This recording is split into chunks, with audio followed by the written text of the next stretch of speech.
Hello, I'm Jyotika. Welcome to Excelling Psychology. Today we'll begin going over the content for the new AQA A-level psychology curriculum, and we'll begin with the first lesson, conformity, which comes under the section social influence. First, we'll go over the description for this topic and then we'll go over evaluation. Before we begin, I want you to know that if you're looking for your private classes, private tuition for psychology with me, you can reach out to me. My contact details are available in the description box and pin comment below. And there you will also find my store link from which you can purchase notes, essay packs, and model answers for this course. Okay, so today let's begin with conformity. This comes under the first section, social influence.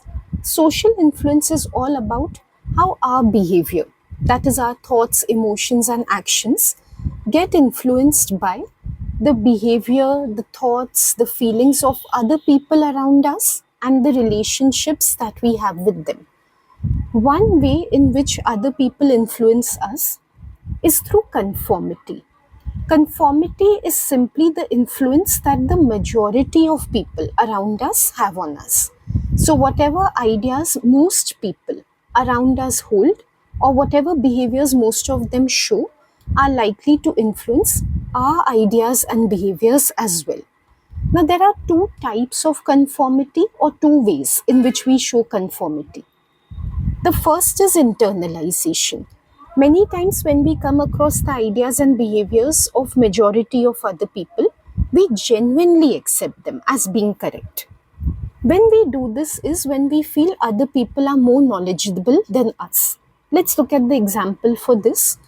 Let's say there is a student who never revises before the final exams, but they come to a new class where they see that their new classmates always revise before the exam and they end up getting good scores in the exam.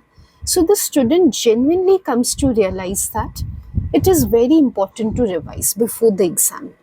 This is what we call internalization. Because what we will see in this is the student will conform publicly. That is, when other students talk about revision, the student will also agree that doing revision is very important. Not only that, they will also privately accept the behavior of other classmates. It's not just to show their classmates that they are revising that they will say it is good to revise. Even when they are alone, the student will sit and revise by themselves, even when no one is watching them, because they genuinely have come to believe that it is the correct thing to do. Internalization, therefore, tends to be permanent. It's a long lasting change in behavior. So, even when other people are not there with the person, even when many years have passed, the person will hold on to the belief and continue to do the same behavior. In the example, the student will continue to revise for years together, and even when that majority which originally influenced them is no longer present, they will still continue to believe in revision. Such is the nature of internalization. Now, internalization can be contrasted with the other type of conformity that is there. That one is called compliance. Compliance is different from internalization because here the person does agree with the majority, but only outwardly, only in public. They do not genuinely accept the ideas or behaviors of the majority. In internalization, we saw there is both an internal acceptance as well as outward acceptance. In compliance, there is only outward acceptance of what the majority is doing. An example of this is, let's say the teacher asks a question in class. Let's say she asks for a political opinion. Do students believe that there should be democracy or dictatorship in their country? And most students say that there should be democracy. So that is the majority view. There is this one student who does not agree. This one student believes that dictatorship is better for the country. Outwardly, they agree with the other students. In front of the other students, this student also says democracy should prevail. But internally, within themselves, they believe that no, dictatorship is correct. So, what then is compliance? Compliance is agreeing with the majority just to fit in with them, just to avoid being rejected by them. It happens because of social pressure. Most human beings find it difficult to oppose what most other people are saying or doing. So, out of the pressure that they naturally feel, they agree with what others are saying.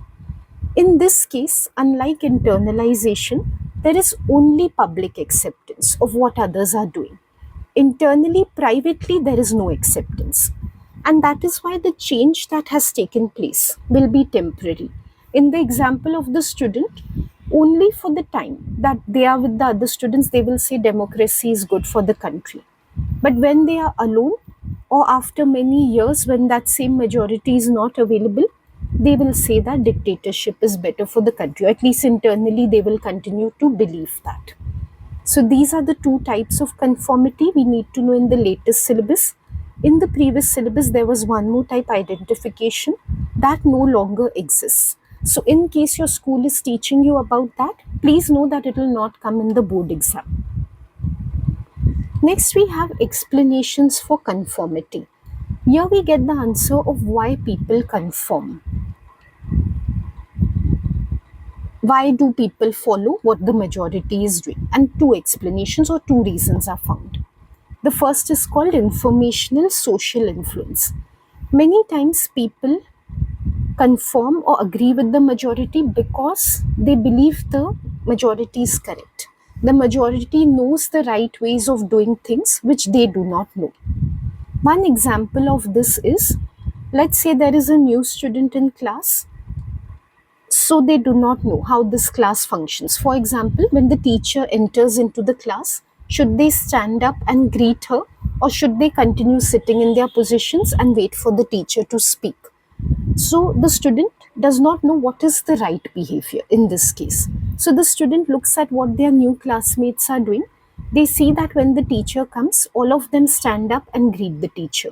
So this student does the same. Then onwards, this student also stands up and greets all teachers. Question is, why did this student conform to what the majority of other classmates were doing? Because the student genuinely felt they are right. They are doing the right thing. This is the correct thing to be done in this classroom. So here the reason is simply believing that other people have better information. When do people show this type of conformity? When they are in ambiguous situations. Ambiguous means unclear. When they lack clarity in what to do in a situation. We can also say when they're in an unfamiliar situation or a crisis. When this reason exists for conformity, then they will show internalization. Like in the example, the student will always behave in the same way in this school, and if they go to any similar other school, they will behave in the same way, greeting the teacher. It's not that they are doing it only on that occasion where they saw other students standing and greeting the teacher. They've genuinely come to believe that that is the right behavior, so they will always do it. So we have seen, by definition, internally believing something is right and doing it for a long period of time. That is known as internalization. So ISI, informational social influence, directly leads to the type of conformity called internalization. Cognitively, mentally, how the person is processing the behavior of the majority is, they are accepting it as correct. They are feeling it is the right thing to do. Let's contrast this with another reason or explanation for why people conform. Also, these are not mutually exclusive. The same person in different situations might sometimes be conforming out of ISI and sometimes out of NSI. NSI is normative social influence. By definition, this is conforming for the reason of being liked by others, being approved of by them, and not being rejected by them. Yeah, why the person is conforming is because they want to be accepted by others. As I told you, in compliance, human beings find it very difficult to oppose what most other people are propagating. They feel pressure in such situations. So to get rid of that pressure, here the person conforms. An example of this is, let's say there's a student in class and a fellow student is cracking jokes in front of the class. This student does not find the jokes funny. Still they laugh because they see majority of other classmates are laughing. Are they laughing because they have come to believe that genuinely the joke is funny, or it's the right thing to laugh here on this joke? No, they're simply doing it because they don't want to look odd in this situation. They don't want others to think that, oh, this person cannot even laugh at a funny joke. So they don't want that type of rejection from their classmates. And that is why they are laughing. So here the key driver of behavior is fear of rejection. They don't want others to feel that they are out of place or to look down on them. So definitely this will be seen in situations involving group pressure, like the example where everyone is laughing. This can be contrasted with ISI, which we saw earlier. That happens in ambiguous situations, unclear situations. This happens when group pressure is there. And here, if we talk about mental processing, cognitively, what is happening with the person, mentally, they do not identify with what the group is doing. Like they don't find that the joke is funny.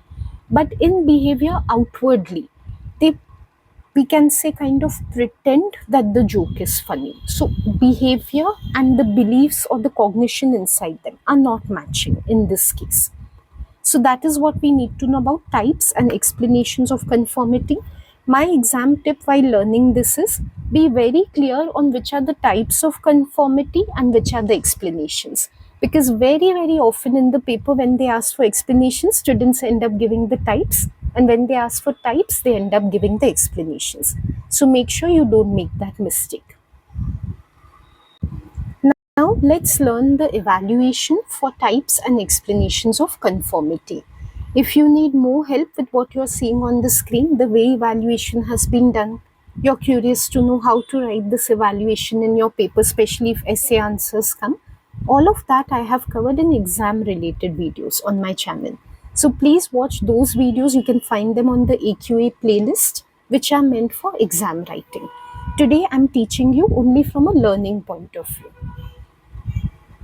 We will learn 4 evaluation points for every topic that we are going over. So starting from this one, in these evaluation points, we will always learn at least one study, research study which supports the topic or either contradicts it, but it must be a research study.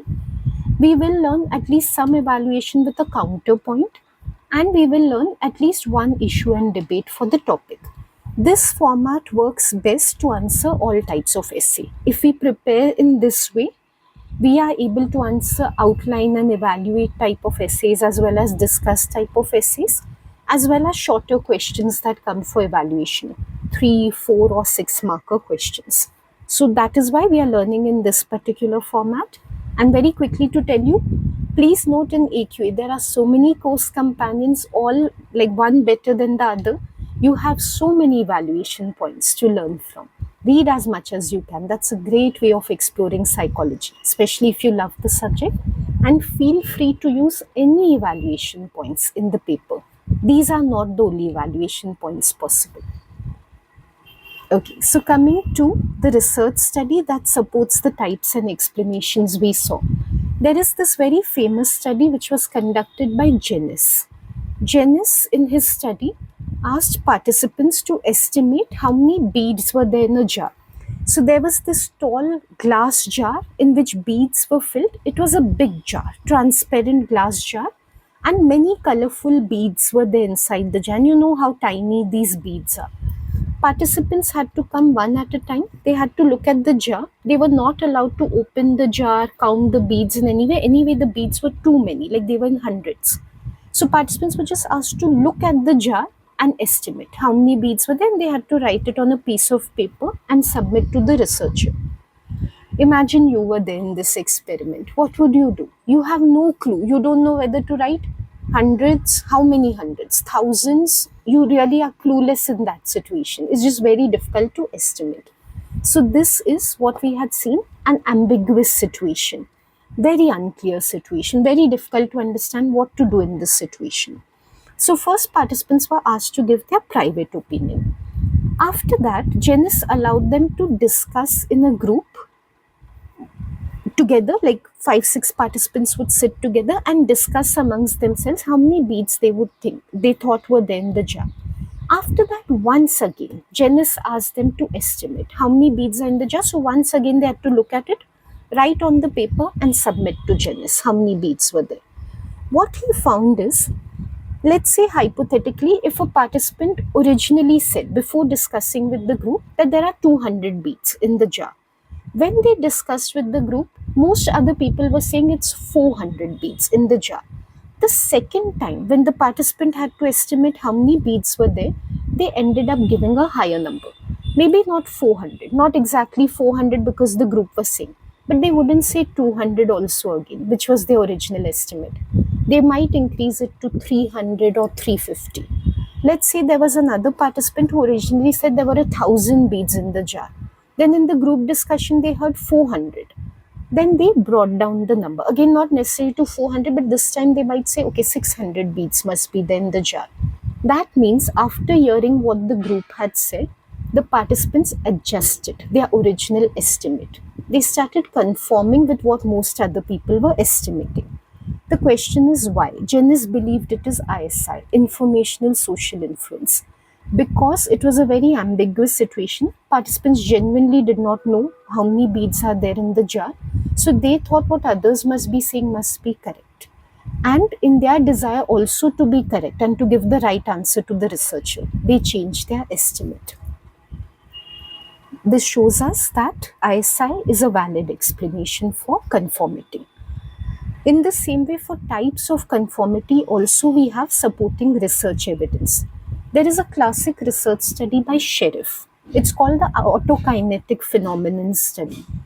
If you're referring to Professor Lawton's book, which is my number one recommendation for AQA, you will find all these studies in beautiful amount of details. Jennings study and Sheriff study. I know you don't have to write that much in the paper, how much is given in the textbook, but it's really worth reading. And you'll find many more fantastic contemporary studies also in that book. So Sheriff studied the autokinetic phenomenon in context of conformity. What is the autokinetic phenomenon? If I take you to a dark room, pitch black, and I show you a light, a spot of light, like a glowing spotlight is there, very small, tiny spot of light, and I ask you where it is coming from, what is the source of the light, like tell me from which direction and from where it is coming, you'd find it very difficult. You can try this in your room with a flashlight. Can you make out the source of light when it is very dark? So Sheriff called participants into a laboratory. He created these circumstances and he asked them to say where the light is coming from. Very similar to Jennings' experiment. Participants were clueless. They did not know what to estimate. It's a very difficult task, so ambiguous task.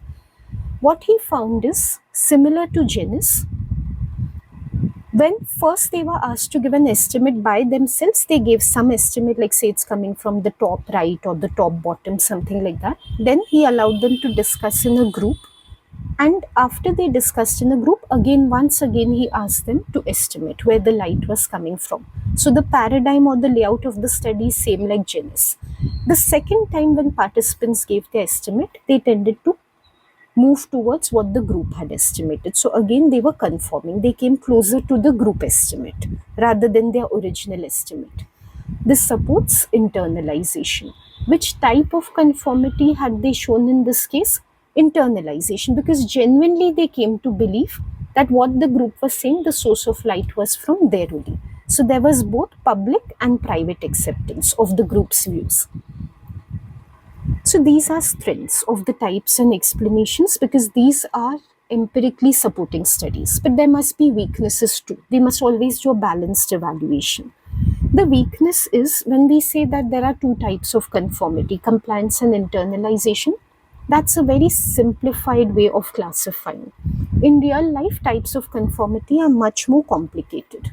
You'd learn about Ash's experiment definitely in your course. We will look at it in the next topic. So there was a study done by Ash. It involved an ambiguous situation like the ones we saw, and participants were asked to give answers. The majority was deliberately giving a wrong answer in this case. They were assistants of Ash who were yielding pressure on the participant by giving wrong answers. Most of the times, but most participants at least one time in this study where group pressure was being created, they ended up giving the wrong answer. They agreed with the majority's answer, though the task in this case was not ambiguous, it was unambiguous. Still, they gave the answer that the majority was giving. When Ash conducted this study, He speculated that this was compliance because his task, as we will see in the next lesson, it was so obvious, it was so unambiguous that he thought no way participants can believe the views of the majority. They are not changing their answer because they genuinely believe the majority is correct. They are just doing it so that the majority approves of them. So he thought it was compliance. But later on, when they interviewed the participants, though most did say that they just felt pressurized and that's why they gave the wrong answer. Some said that they came to doubt their own vision. It was a visual task, they had to look at something and give an answer. Some participants said that maybe they were not seeing the right thing, maybe others were seeing more correctly than them. Meaning these participants had conformed out of internalization, not because of compliance. So there is difficulty in segregating the two in real life. Why is a participant conforming, or what type of conformity is an individual showing? Are they showing compliance or internalization? This difficulty becomes a weakness. The question comes, can we really distinguish these into two different types of conformity, or is there some overlap between them? In the same situation, can it be that a person is showing both compliance and internalization? They don't want to be rejected by others, but also they come to doubt themselves and they think that other people are right? Possibly. But we can give a counter to this also. No doubt it might be confusing in the real world, but the distinction is very useful for psychologists for doing their studies. As a psychologist, you want to figure out people's motives for conforming to others. If you cannot separate out the individual reasons, how will you study conformity better? How will you understand it better? So, this distinction should still remain even if it is complicated in the real world. That is what we are countering with.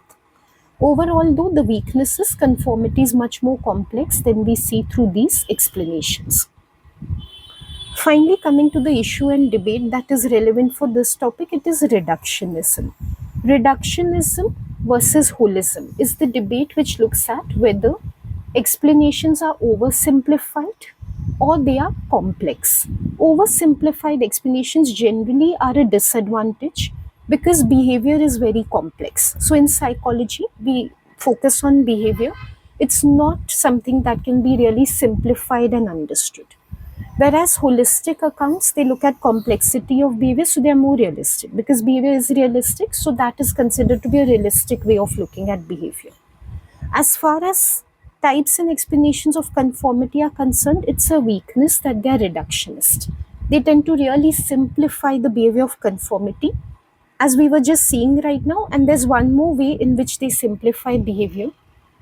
They attribute behavior of conformity to the situation.